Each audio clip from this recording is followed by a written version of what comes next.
Good evening and welcome to the League of Women Voters of Rye, Rybrook, and Portchester Virtual Candidate Forum for the office of Rye Neck Board of Education. I am Douglas French, president of the League and also a former Rye Neck graduate. The school board election and the budget vote will take place on May 17th from 7 a.m. to 9 p.m., specifically at the middle school, high school community room. That's where you vote. The League of Women Voters is a nonpartisan organization. We neither support or oppose candidates, but we are a group of individuals dedicated to informing the public and looking for active participation on the people in our government and schools that inform policy. And that's our goal tonight, is to have a conversation about those individuals that will inform policy within our schools. Welcome, candidates, and thank you for willing to serve or continuing to serve. Our timekeepers tonight are Roz, Lar, and Barbara Brunner. They are with the League of Rye, Rybrook, and Portchester. And allow me to introduce our moderator for this evening, who will run the entire forum. Marcia Brewster serves as a board member of the Westchester County League of Women Voters. She served as president of the United Nations Association, Westchester chapter, for 7 years, and the UNA USA National Council since 2018. Having worked for the UN for over 30 years, she devoted most of her career to United Nations programs related to water and sanitation, sustainable development, and gender issues in both New York and Asia, and specifically in Bangkok. She was the senior officer for water resources in the Sustainable Development Division at the UN in New York. She served as a manager of the UN's Interagency Task Force on Gender and Water, and is deeply concerned about women's empowerment. She has an MS from Georgetown University's School of Foreign Service and spent 14 years living and working in Asia. Welcome, Marcia. Please join me in welcoming Marcia, who will introduce our candidates and explain the format. Marcia, the program is all yours. Thank you very much, Doug. It's my pleasure to be here. In accordance with League policy, I am not a voter in this district. Before we get started, I would like to go over a few ground rules. The order of opening statements has been determined by lots that were drawn before the meeting. The order of closing statements will be in the reverse order of the opening statements. The order in which candidates will respond to further questions will be rotated by the moderator to assure fairness. Throughout the forum, no comments of a personal or abusive nature will be permitted. The moderator will rule this out of order. Each candidate has up to 2 minutes for their opening statement.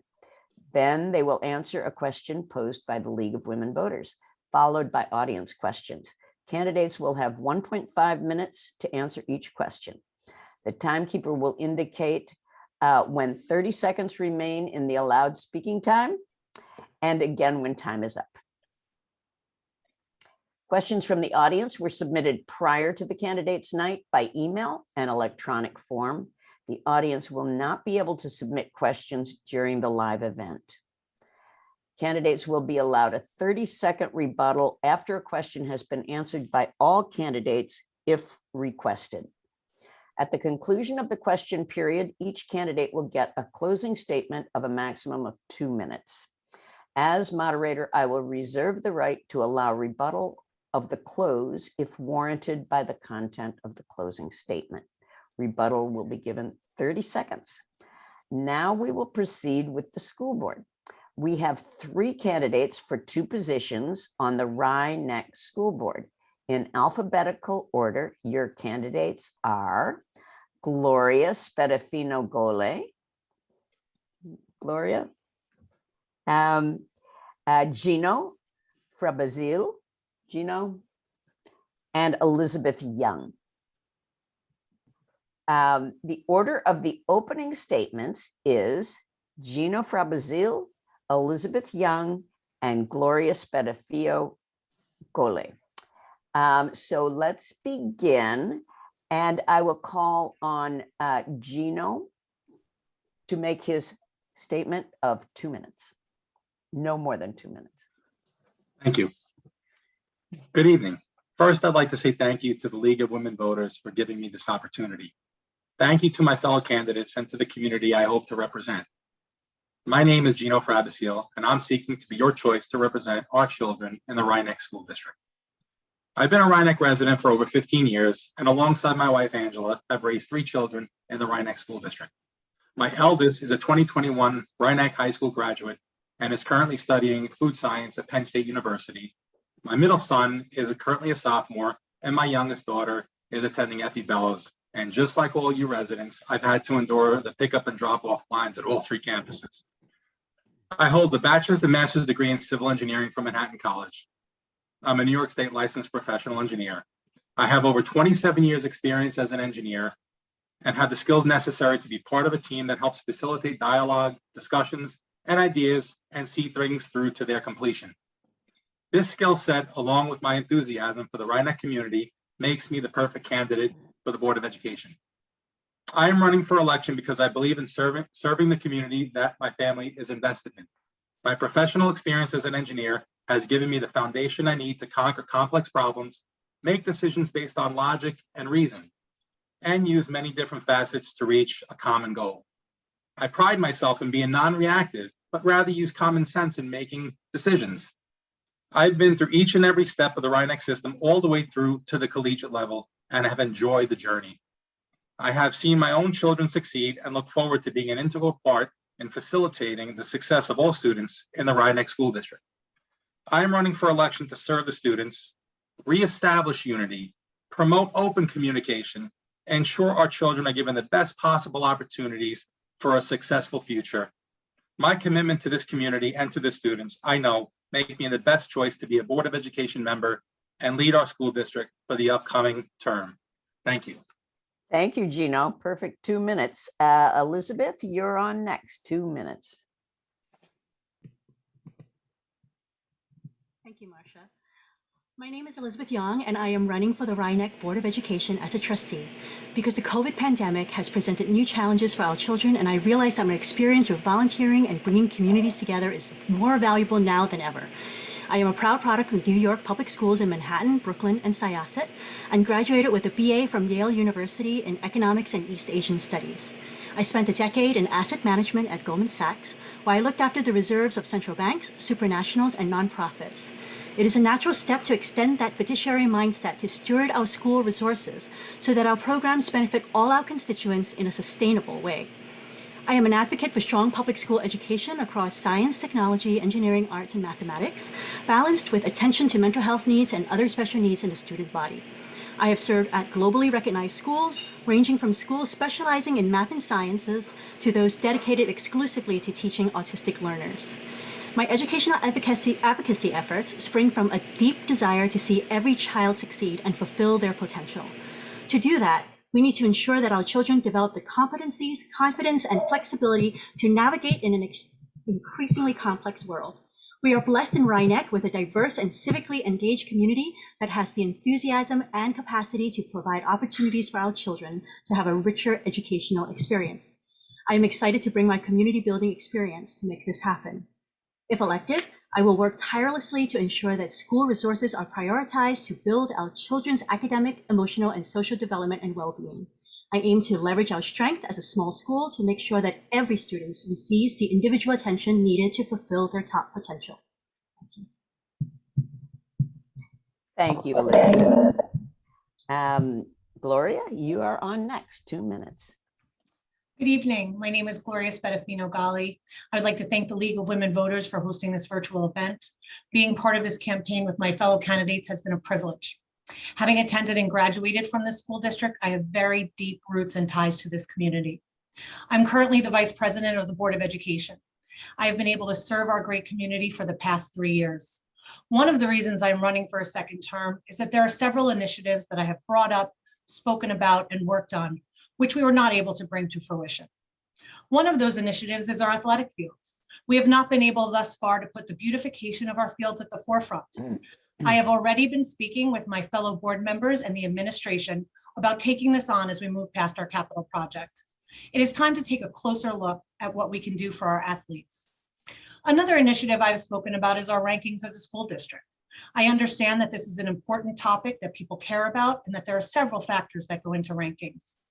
I am prepared to do the hard work needed to accurately represent how outstanding our school district is. These, along with other important initiatives, were delayed during my first term because of COVID in March 2020.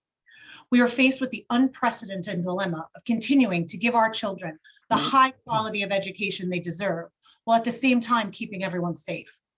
As a trustee, I work to help the district pivot from remote learning to hybrid. I attended countless meetings with the board and administration to make sure that we were keeping up as best we could with the new challenges our district was facing. Our children have suffered so much academically, socially, and emotionally. My commitment to the district and to helping has never been stronger.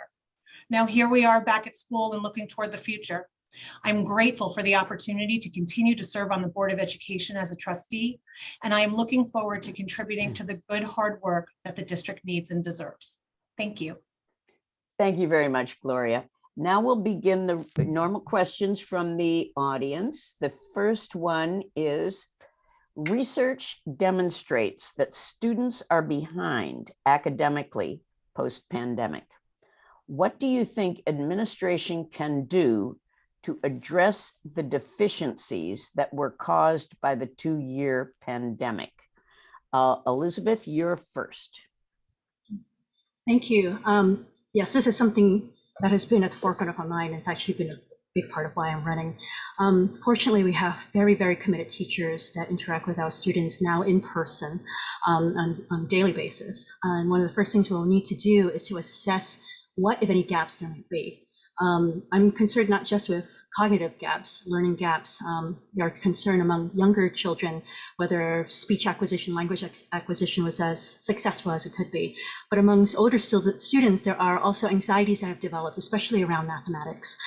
So we need to identify these and address them as quickly as possible. So in an ideal world, we would already be collecting information about our students now to prepare for how to address them in the fall.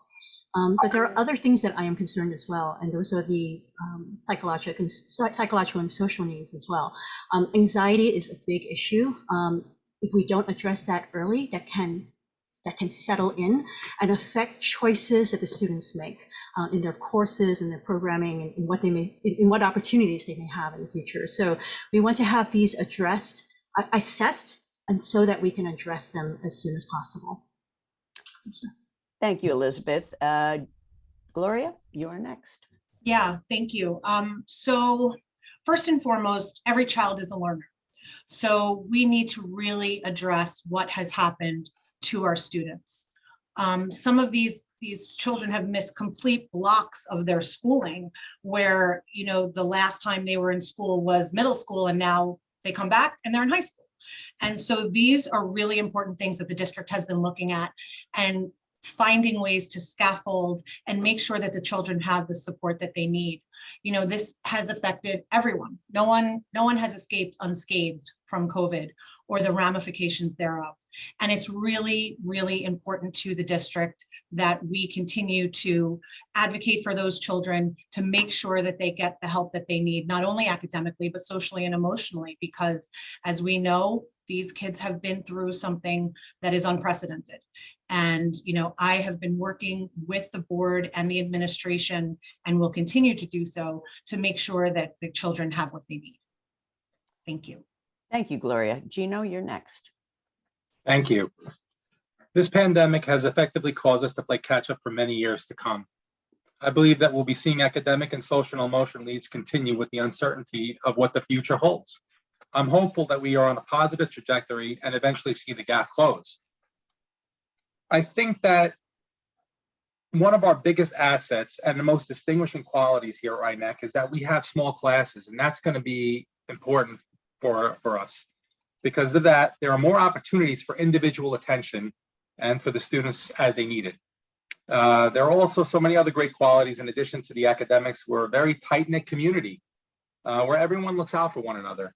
I've had positive experiences where the specific teachers have taken time out of their personal lives to check in on my children. That kind of personalized care is something that you don't see in a larger school district, and I think that's going to be very important. Thank you. Thank you, Gino. All right, the next question. Given the complexity of the budget with the capital project updates, COVID funding, and hiring of new staff paired with increasing inflation, What financial experience and budgeting skills do you have to prepare you for this role on the Board of Education? Gloria? you're first. Well, my background is in finance and accounting. I've worked in finance for over 15 years, so I do have that background. I have also had 3 years experience in working on these specific budgets, and this is a good budget. We are in the 11th year under the tax levy cap. We have never pierced the cap in the 11 years. It's a $47 million budget. It's a change in budget of 1.5 million. 75% of our budget is salaries and benefits. I think that's really important to note, because the ability to hire and sustain the best teachers is what makes this school the great school that it is. So I think that it's really important that we continue to work on having fiscally conservative budgets, but also to sustain the programs that we have, to maintain them, to go further with them than we are. Our enrollment will pretty much be stagnant from this year to next. So it's important that we look at what we need in terms of how we can best serve our students. And by adding 7.1 personnel to include a social worker, an elementary school counselor, and for the first time, a middle school, high school assistant principal, I think we'll go a long way in achieving that. Thank you. Thank you, Gloria. Gino, may we hear from you? Would you kindly repeat the question? Okay. Given the complexity of the budget with the capital project updates, COVID funding, and hiring of new staff, paired with increasing inflation, what financial experience and budgeting skills do you have to prepare you for this role on the Board of Education? My 27 years experience as an engineer, I've worked on multitudes of projects, some in the multi-millions of dollars. And part of that was also project management, which also dealt with budgeting while the project is currently under construction, but also estimation before the project went out. So it's important to make sure that during that work that your project was on time, but also on budget. So I've been involved in many construction projects where we are taking a look at an active budget as time goes by. Again, I'm not on the board right now, so I'm not really sure exactly how things work. I know what our budget is right now, but I look forward to, if elected to be on the board, to work forward to creating a more fiscal budget every year. Thank you. Thank you, Gino. All right, the next question. RINEC is just completing a period of high capital spending on the new wing and other improvements. How will you prioritize the budget? Oh, I'm sorry, I forgot Elizabeth. I'm so sorry, Elizabeth. Oh dear. No problem, we're all excited. I've had 10 years of experience working in asset management. And in asset management, the role that I took was on behalf of nonprofits, on behalf of governments, supranationals, retirement schemes. The main reason why I loved that job was that it took looked very seriously at the responsibility it had on behalf of its stakeholders. When you manage money for a central bank, it's not somebody's play money. It's money that people have put aside diligently through taxes. Same thing with retirement schemes, diligently through their contributions. And you want those contributions to not just be there, but to grow. So I'm taking that mindset that I have, and I'm just moving that along to the constituents, the stakeholders that we have here, which is every resident in this community. I've also been the president of my residential committee in Singapore, where we oversaw the budget for our community. It looked after everything from maintenance to security to technology and staff. And I'm proud to say that I think, unlike most residents' committees, we were able to lower expenses in such a way that their contributions could come down. And so we were able to do things that, we looked at our vendors, but most importantly, I think we looked at technology and see how that could be used to reduce our expenses. So I will be taking a very close look if I am trustee. Thank you. Thank you, Elizabeth, and I apologize for almost skipping you. I really am sorry. Okay, so next question. Rhinebeck is just completing a period of high capital spending on the new wing and other improvements. How will you prioritize the budget going forward? What areas do you feel should be cut and what areas should be protected? And Gino, you're first on this one. Great question. First, I'd like to say, as an engineer, I am so super excited with the opening of the new Science Center. Again, I think it's an area in this country that we are lacking, and I'm so happy that we are giving the students an opportunity to excel in math and science. Again, I'm not on the board, and I know the board has very difficult decisions to make when deciding what to keep and what to cut. Not, again, familiar with the policies. I'm not on the board, but I do look forward to hopefully joining and creating solutions that are fair and equitable across the board. And that's it. Thank you. Thank you, Gino. Elizabeth, you're next. Oh, you're muted. Thank you. Like you know, I'm also very excited about the completion of the STEAM Center. That is really something that's near and dear to my heart. And also, now that we have this fantastic center, where it's time to really focus on the programming and what are we going to do with that space. We're so fortunate actually to have the high school and the middle school share the facilities, share the campus. And so this is really a great opportunity to provide those opportunities, not just to say high school students, but to middle school students, to give the opportunity for high school students to mentor middle school students. I'm thinking of things like Olympiads and the math and sciences. My son was in math and science Olympiad teams where the senior teams would mentor the students in the next that are going to be competing for the next year. And those are great experiences because when you are a student that is good at something, you get better at it when you have to break it down and scaffold it and teach it to someone else. So I'm very excited to help contribute towards that conversation, to bring my experience working with STEAM students in a STEAM school into that conversation. So I'm happy to have those conversations if I'm a board member and have, bring my ideas to the administration. Thank you, Elizabeth. All right, Gloria. Thank you. So I, like my fellow candidates, am extremely, extremely pleased with the way that the capital project has come to fruition. I sat on the facilities committee before being a board member and while being a board member. So I played a very active role in making sure that the project was completed not only on time, but on budget as well. Moving forward, looking toward our facilities and looking toward the capital spending, we are asking the public this year to approve a capital reserve fund. It will be a cap of $6 million over 10 years. That's not a rolling balance. That means once it gets to 6 million, that is where it will stay.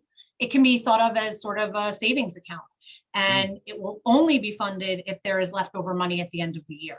So where does that money come from? So it comes from higher revenues, less expenses, sometimes unexpected retirements, special education placements. So these are all things that we deal with as a board as we look forward to keeping our facilities where they need to be. So we will continue in that vein.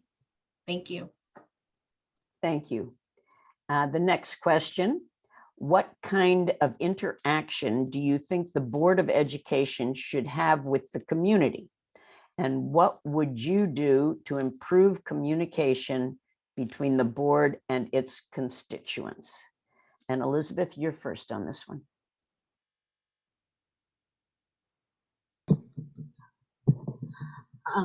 I understand that we currently already have make our board accessible to our community. They can make an appointment and meet with 2 members of the board at any given time, or on a monthly basis before the planning session, I think it is.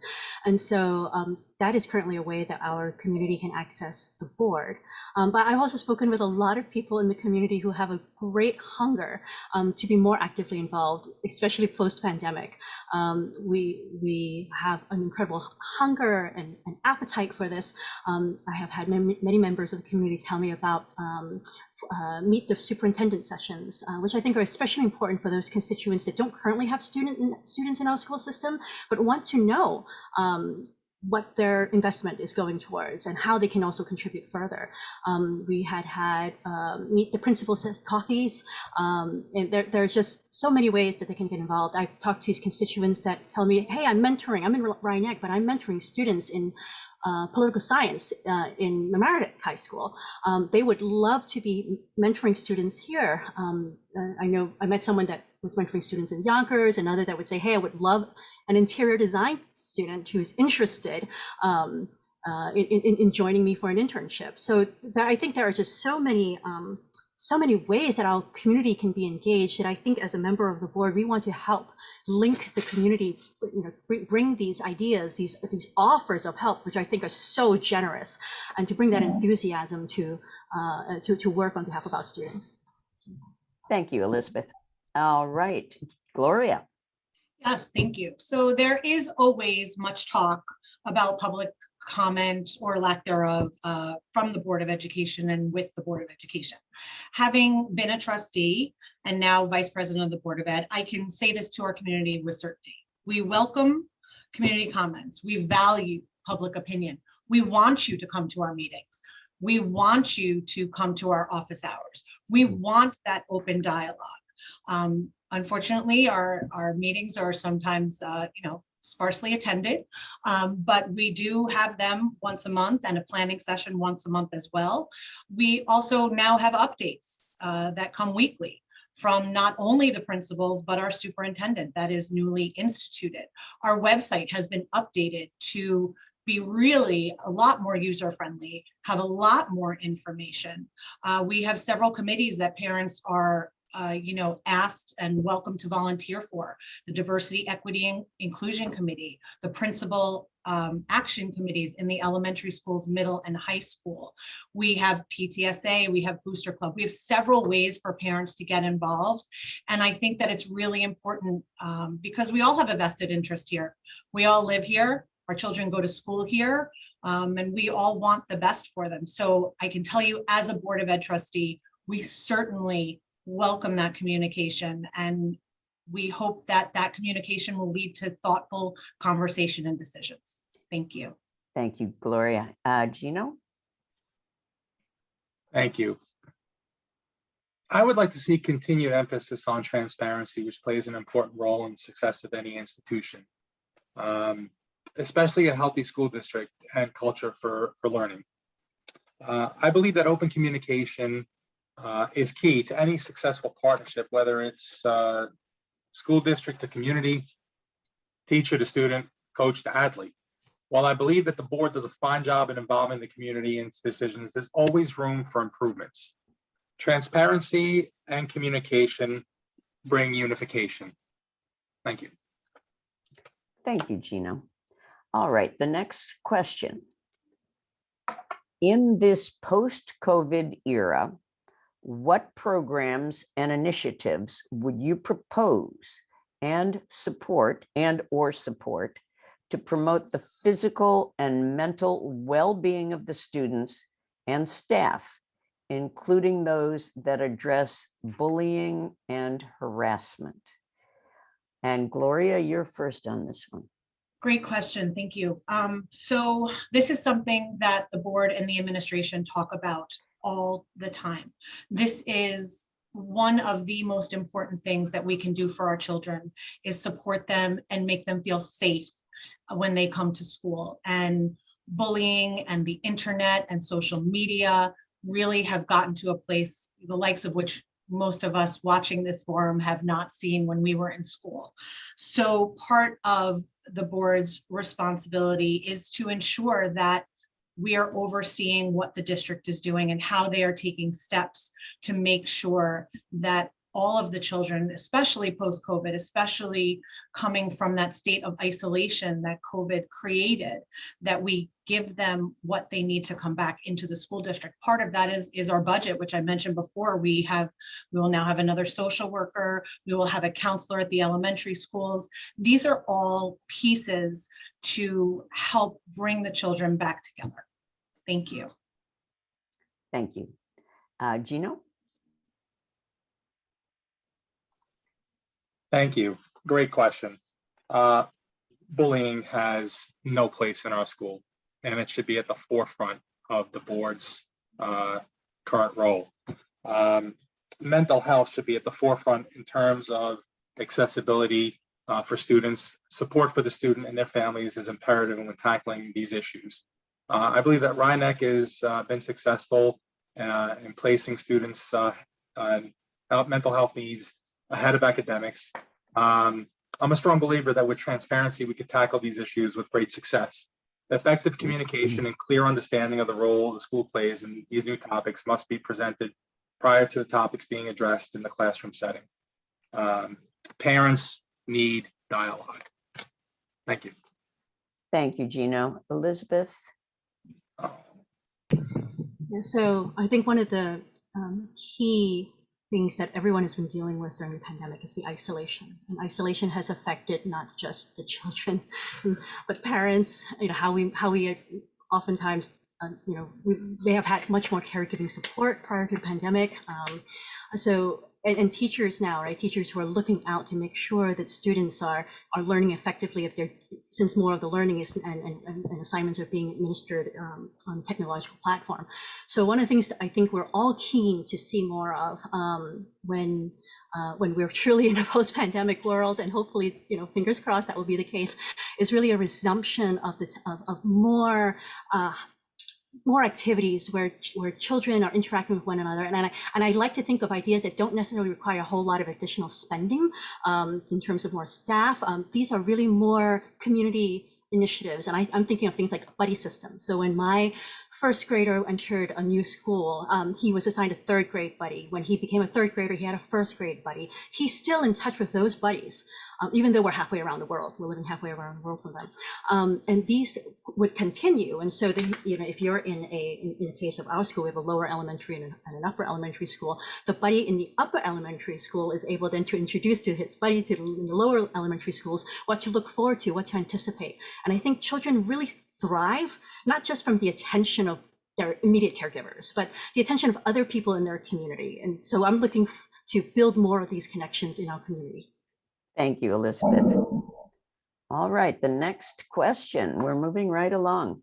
How would you respond to a parent or group of residents who object to particular books being read or curriculum being followed in district classrooms? Also, do you have suggestions for books that you think should be included in the curriculum and why? And Gino, you're first on this one. Would you kindly repeat the question, please? Sure. All these questions are complicated. Thank you. How would you respond to a parent or group of residents who object to particular books being read or curriculum being followed in district classrooms?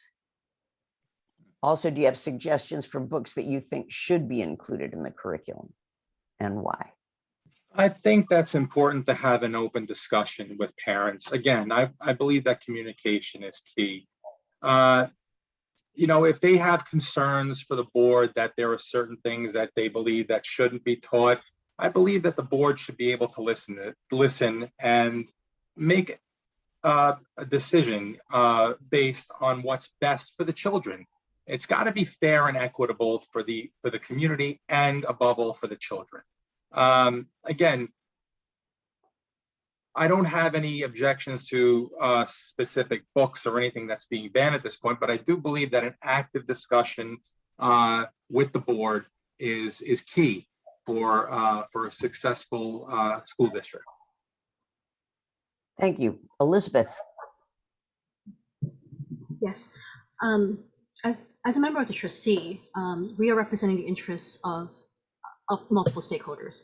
And so it would certainly be the responsibility to bring their concerns to be discussed at the board level, to be discussed with administrators. The administrators will then take that information into account as they redesign curriculum, as they have discussions with their teachers, and to help them understand, be sensitive to the needs of our community. But as a public school, our responsibility will be to prepare all of our children to be future ready, to have the have if you will, a kit of tools, a kit of competencies, the correct vocabulary to handle an increasingly complicated world and to work in a diverse community. And so as a result, we will be teaching things to give everyone the same, if you will, toolkit in order to be successful. And parents, of course, have your individual conversations with your family so that they understand your point of view as well. Your children is in agreement with your point of view. I don't have anything in particular to recommend other than I think I've actually been a big fan of what books our children have been introduced to through school. So I think we do an excellent job of representing authors and thought leaders from different career paths and from different backgrounds in different parts of the world. So I'm very impressed with what we've been doing so far. Thank you. Thank you, Elizabeth. Gloria? Thank you. It's a great question.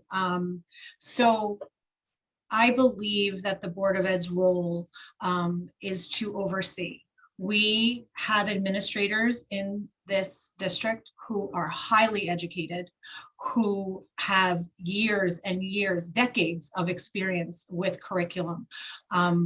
I, like Gino, don't have a book that I particularly think should not be read.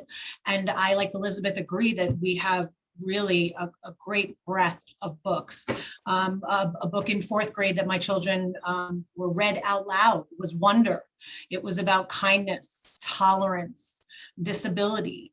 These are all things that teach our children to be compassionate and kind and to love everyone. And it's just something that I think Rhinebeck has done a really great job of instilling. And the curriculum here is so great that I really think that moving forward, the district will continually review and go over and look at. And as a board, it's our job to oversee. We do not set curriculum. That is not the Board of Ed's role. It is our role to oversee. So it is something that I, as a trustee, have been doing for the last 3 years and will continue to do. Thank you. Thank you very much. All right, we're on question number 7. Please cite one decision the current Board of Education has made this past year that you agree with and one that you disagree with, and explain why or why not. Oh, and we're beginning with Elizabeth. Thank you.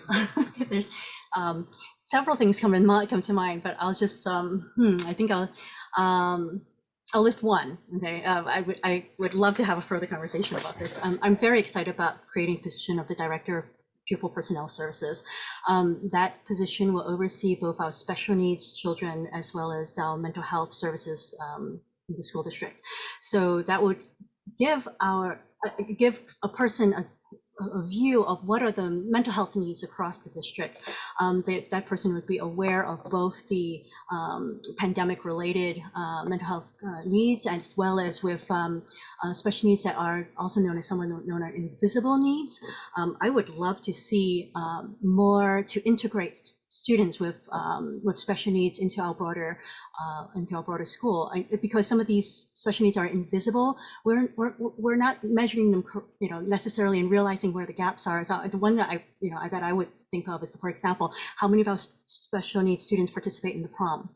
That's a question I would really like to know, because that some of their needs are not really visible. Some of the anxieties that they have with social behavior, and so as a result, people think, oh, they're not interested. But no, it could be that they're interested, but they don't have a buddy. They don't have maybe opportunities to speak with a trusted person in the school to say, hey, how can I participate in this?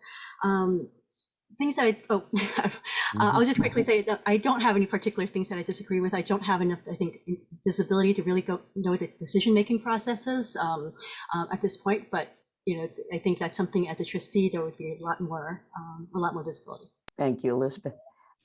Gloria. Yes, thank you. Well, I think the decision that I am really looking forward to the most is the decision to add an assistant principal to the middle school, high school. We have never had one.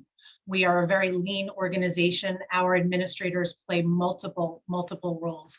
And the introduction of a middle school, high school assistant principal will free up our middle school principal and our high school principal to really focus more on the higher level things that sometimes have to take a back seat to the day-to-day that has to be attended to.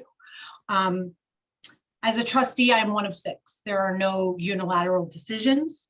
I believe that being one of 6 really forces the conversation, and we have a lot of conversation and we do not agree all the time.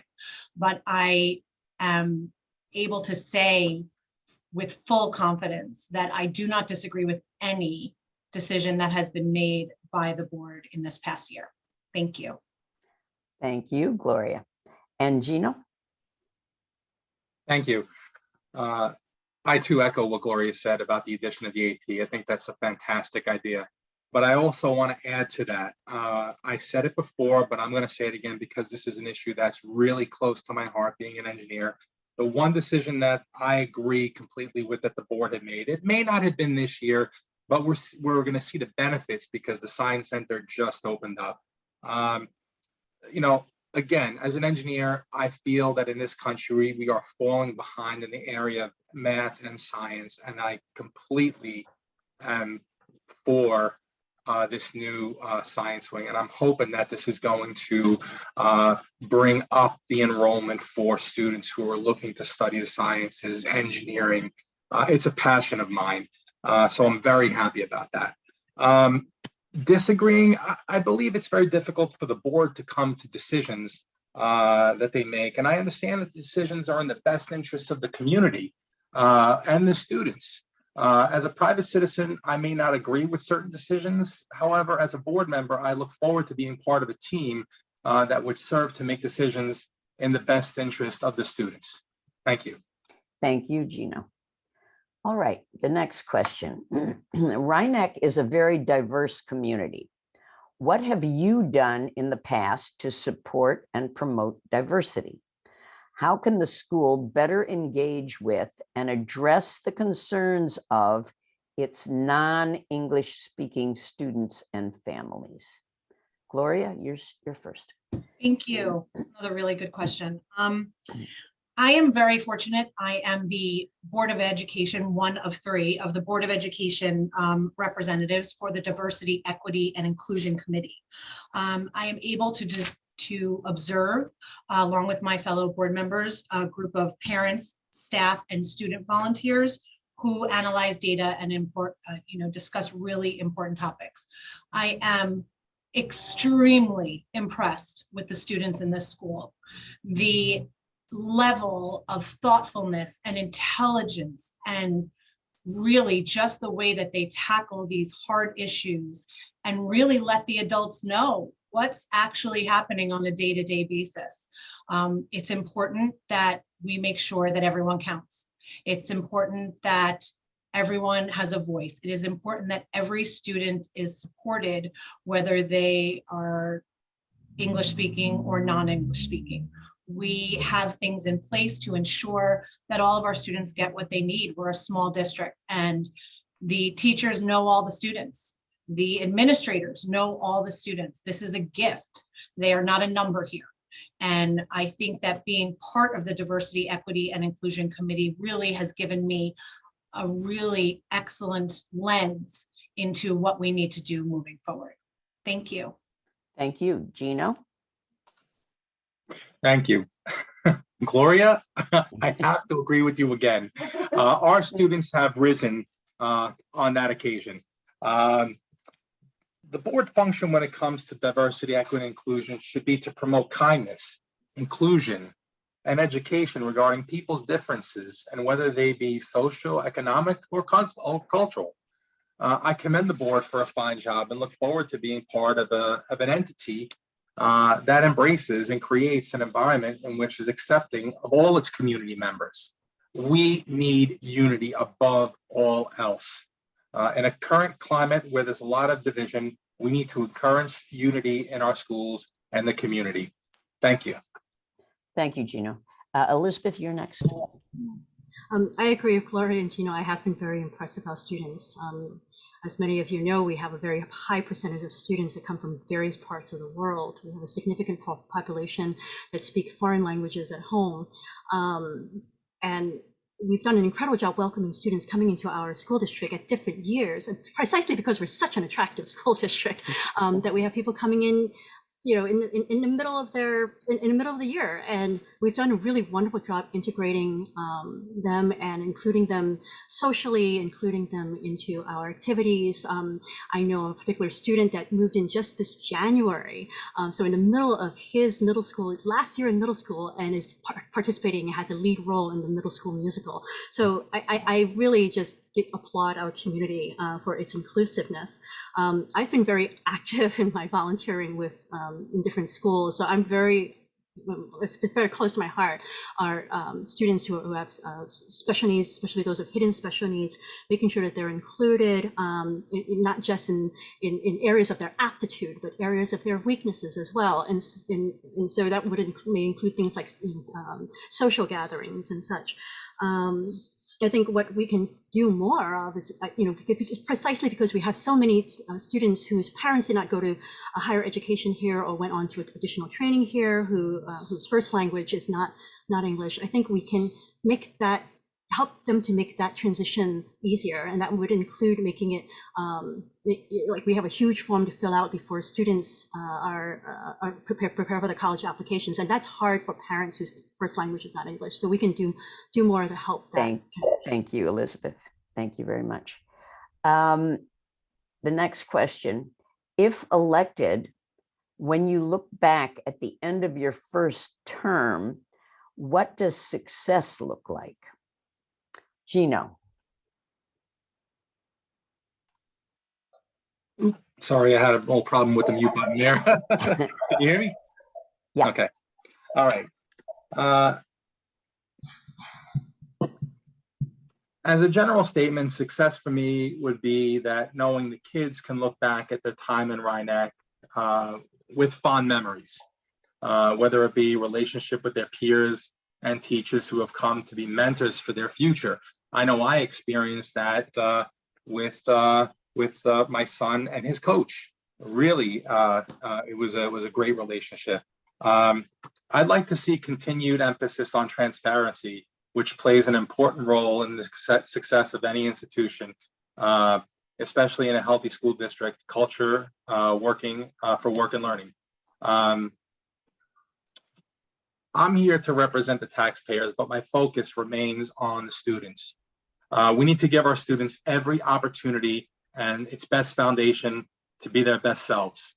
I want to look back and see that we've given our students the confidence they need, whether it be in kindergarten, 6th grade, or high school, to tackle any problem, whether it's academic, social, emotional, mental health, and to be able to provide them the confidence they need as a skill so they can lay the groundwork here at Rhinebeck to bring it into the real world. Thank you. Thank you, Gina. Elizabeth, you're next.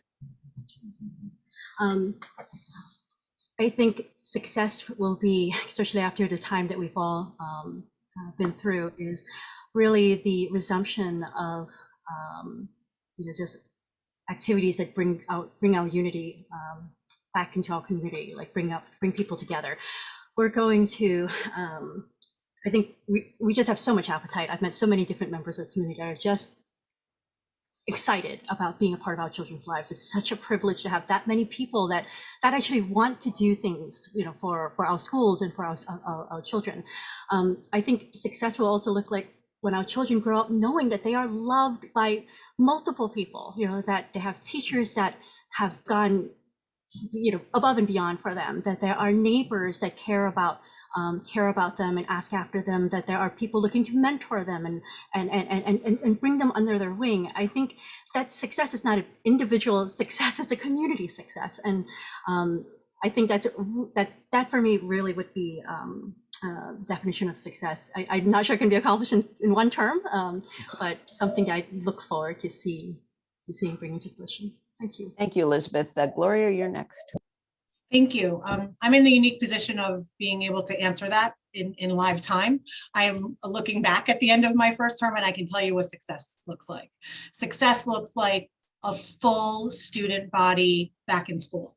When I started, my first year was 2019, 2020. March of 2020, we shut down. We moved to hybrid. The children were isolated. They were not in the school. The district, the administration, my fellow board members and I, countless hours, important discussions, the health and safety and well-being of the children. Success looks like this. This is it. We've done it. And I'm very, very proud of the work that I've done. And I'm very eager to look to the future for next steps and coming out of the pandemic and really getting back to all the good things that Rhinebeck has to offer. So success is this. Thank you. Thank you, Gloria. All right, so we're actually getting towards the end of our session here. The next question is, what topic have we not covered tonight that you would like to speak to? And Elizabeth, you are first. Thank you. I want to talk about the strength of the diversity of community. We really have the world at our doorstep. We have a diversity of not just cultures and languages represented, but professions and experiences that are really brought here. We don't have to go over to overseas program. If you want to talk about, if you want to talk in detail about a different country, you can, find a neighbor. It really is such an incredible gift that we have, this diversity. And so I really want to see our children appreciate it and also tap into it a lot more. I think of ways to help our children to really catch these opportunities at different age levels, including at young levels, they may be like just conducting an activity in a different language. I used to conduct, music practice in Chinese, or swimming lessons or gymnastic lessons in Spanish. There's just different ways to inculcate an appreciation of just the diversity that we have, and that we have so much to learn from each other. So I'm looking forward to having those additional conversations. Other things that I would like to add is I would love to see our children be more ready to take advantage of opportunities in places that maybe outside of the United States. That might mean, for example, having a degree that would give them those opportunities, like an international baccalaureate. Thank you. Thank you, Elizabeth. Gloria? So one topic we didn't talk about tonight, which I think is really a really important part of this election, is voting. Voting is the single most important thing that we can do as a community. It is something that we should teach our children. It's the way that our voices can be heard in a small community and beyond. And really, without voting, none of this works. I sit here as a member of your community who has been given the privilege of working for you for free for the last 3 years. And I'm hopeful that that privilege will be afforded to me again in the next 3 years. And I think that voting is really an important topic that sometimes gets overlooked in these type of forums, but I think that it is definitely worth the mention and something that we should all do. Thank you.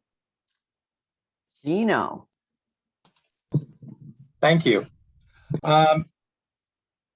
What we didn't talk about tonight, athletics and the theater, let's say extracurricular activities. I know from my sons right now, one who has graduated and one that's currently enrolled at Rhinebeck High School, athletics played a big and is still playing a big role in their lives. It really kind of gives them the full experience at Rhinebeck, not just academics, but athletics. Athletics also promotes social well-being, I believe. I've grown to see this. I've been cheering for them on the sidelines, and I think it's great. It fosters relationships, lifelong relationships. The theater, again, my son was involved in that too, and it was just a wonderful experience for him. He only enrolled in it in his final year, but one thing he said that he wished he had done this sooner. And he's promoting his younger brother to follow in his footsteps. So those two things, I think, combined make a well-rounded individual. Thank you. Thank you, Gina. All right, we have one last question and then we'll go to the closing statements. The last question is, what do you think is the role of a school board member? And we start with Gloria. Thank you. It's a great question. So I know what the role of a school board member is. I am the vice president of the school board. The school board is responsible for district management and policy making. We hire and fire the superintendent. As a board, you focus not only on the broad questions about policy, but also on the appraisal of the results. So we are also responsible for handling confidential matters through our executive sessions as they pertain to the district. It can include student matters, personnel matters, current or pending litigation, and public safety. We are overseers. We are the last line of defense, as they say. We are the top of the chain and we have an oversight responsibility. We are not setting curriculum. We are not involved in day-to-day operations. We do not make decisions that aren't relevant to the district as a whole. We are responsible for being fiscally conservative. We are responsible for maintaining the high level of and standard to which our district is accustomed to and deserves. Thank you. Thank you, Gloria. Well, she's sort of covered everything. Gino, how do you see the role of a school board member? Well, who best to answer that question besides Gloria? Yes, I agree with Gloria with that. You know, the policy and also working with the superintendent. I think that's really kind of the peak or the most important role, I guess you'd say, as a board member. I want to expand on that a little bit. I believe that the superintendent should work together with the board to make progress, initiate policies. And again, the board is going to hold the superintendent accountable for the goals that they set. And I think the superintendent and the board should have a very collaborative relationship in which they could support each other and are willing to compromise to achieve their goals to serve the best interests of the students. They must have a shared vision of the future. Thank you. Thank you, Gino. Elizabeth, how do you see the role of a school board member? Thank you. I think Laura gave a great summary of the responsibilities of a board member. And I agree that with Gino that we should have a collaborative relationship with the administration, with the superintendent. Trust is, as it's often said, is repeated reality, a relationship that is based on a history of trustworthy dealings. And that is something that I think is very important in a trustee. And that's what I will, as a trustee, would like to add to that.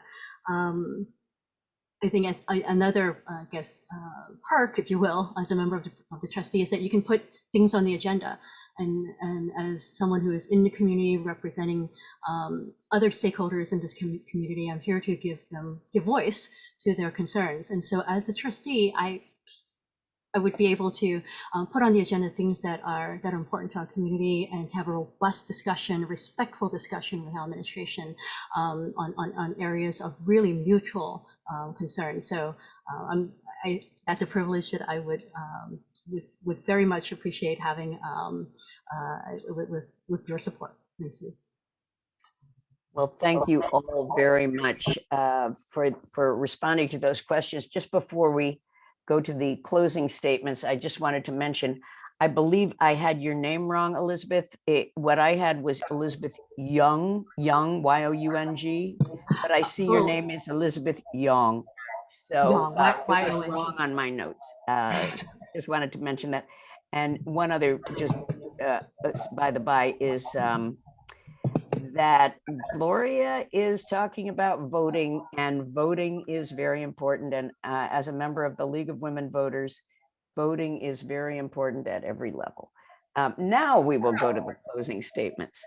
As I said earlier, closing statements will be given in the reverse order of the opening statements. So we will begin with Gloria. 2 Great, minutes. thank you. Thank you. Thank you to all of you who took the time to virtually join us this evening. Thank you to the other candidates who are willing to serve our district and community. We've been able to discuss many issues here tonight, and I'm grateful for the opportunity to be heard as an incumbent candidate. If reelected, I promise to keep asking the pertinent questions and the necessary questions about the policies and programs to determine what value they will bring to our students and classrooms. I promise to continue to collaborate with my fellow board members on only those programmatic decisions that consider the individual needs of each student, because we can and should adapt for all our learners. There are many avenues for students after high school today. I will advocate for our children to make sure that their experiences in Rhinebeck prepare them not only for college, but for whatever future they choose. As we move past our capital project and look ahead to the future, I am committed to ensuring that our facilities are not only maintained, but that they are at the level that our students and athletes deserve. As our budget seasons continue to challenge us as a district to stay within the tax levy cap, I promise to work to secure fiscally conservative budgets that will consider the combined needs of both the district and the community. And finally, and most importantly, I promise to continue to listen to the needs of the children, the staff, the parents, and to the needs of the community as a whole, to understand multiple perspectives on all issues and use that information to make informed and thoughtful decisions.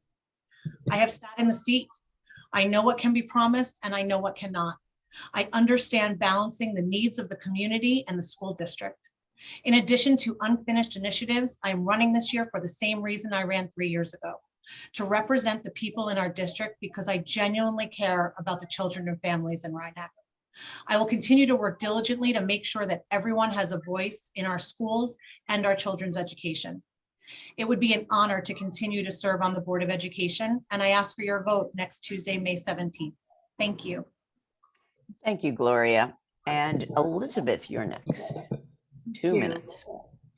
Thank you so much for everyone's time tuning in tonight, and thank you to Gloria and Gino for being civically engaged and like me are just interested in volunteering our time to serve our community. I've learned so much connecting with so many families since announcing my candidacy. I am so proud of our community and how people are so civically engaged. Voting is important, and I think our community understands that. And I'm looking forward to working with our community more in order to really bring the very best of our community together on behalf of our students. It's been great to hear everyone's points of view. I'm so impressed. But one thing I'd like to leave you with is I think we're small but mighty. I think our size is an advantage in many, many ways, and our community is a big part of that. We're small, and so we know everyone, and we know where each other are. We know how to help one another. I'm very, very honored to have the opportunity to have a chance to have the opportunity to serve in this community. We chose this town because we know it's a place where our kids can get the personal attention that we want. And I think our high school students, that we've mentioned before, our high school students and middle school students that we've seen, and recent graduates are great examples of what we're producing. So we can be very, very proud. I appreciate your time tonight, and I hope I have the opportunity to work with the board, the superintendent, and the community to amplify the impact of this great town. Thank you. Thank you very much, Elizabeth. Well, I must say this was a very excellent forum, and you all made very thoughtful responses. And We just need Gino to go. oh, Gino, I missed you. I am so sorry, Gino. You saved the best for last. You have 2 minutes. I'm so sorry. I'm falling down on the job. That's okay. That's okay. Once again, I'd like to thank the League of Women Voters for the opportunity to speak with you this evening, as well as a thank you to my fellow candidates and all of you who have taken time to virtually attend this evening. We've been asked questions from a broad range of topics, and I was happy to have had the opportunity for tonight's discussion.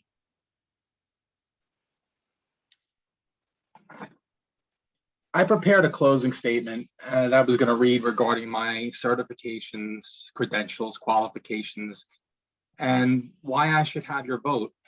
But you know what? I feel that I really want to take this last minute to speak to you freely. I'm not going to read it. I have a full-time job, and for the past 6 years, I've owned and operated my private engineering firm. I have a wife and 3 children, like I've said, and I love to spend as much time with them as I possibly can. But I feel I need to also give back to the school district and the community that's done so much for me and my family. I want to give you one word that best describes me, and that's passion. For those of you who have seen me cheering on the side of the football field, you know that's passion. For those who've had the opportunity to speak to me about any engineering problems or just general engineering, that's passion as well. I'm passionate to be in a position where I can serve the community and our children. I'm passionate for the success of this district, academically, socio-emotionally, and athletically. I seek this position to help facilitate the success of these students and create unity in a world of division. So I hope that on Tuesday, May 17th, I'm your candidate of choice for the Rhinebeck Board of Education, and I look forward to your support. Thank you. Thank you very much, Gino, and I'm sorry I almost skipped over you. That's okay. I want to thank Gloria Spedafio-Gole and Elizabeth Young and Gino Frabazil for their time tonight, their thoughtful answers, and their excellent contributions. And I also would like to thank the audience for their attention. A reminder that this was videotaped and it will be available to you until Election Day on May 17th. This forum will be on replay on the local cable station and on-demand viewing on the Rye, Rye Brook, and Portchester League website. That's the League of Women Voters, Facebook page and YouTube channel. I also want to remind you of the unique and important role played by the League of Women Voters here in the community and all across the country. The League work registering voters, educating voters on the issues of the day, and protecting their right to vote is vital to the strength of our democracy. Your local league is made up of volunteers who devote their time and energy. Your participation and assistance is always welcome, and your financial contributions would be appreciated. Remember, democracy is not a spectator sport, an actual league slogan. I encourage everyone to vote. Thank you very much for your participation, and have a wonderful evening. Thank you so Thank you, much. you Have a too. great Thank you so evening. much, Marcia. Thank you. Thank you all. Thanks, Doug.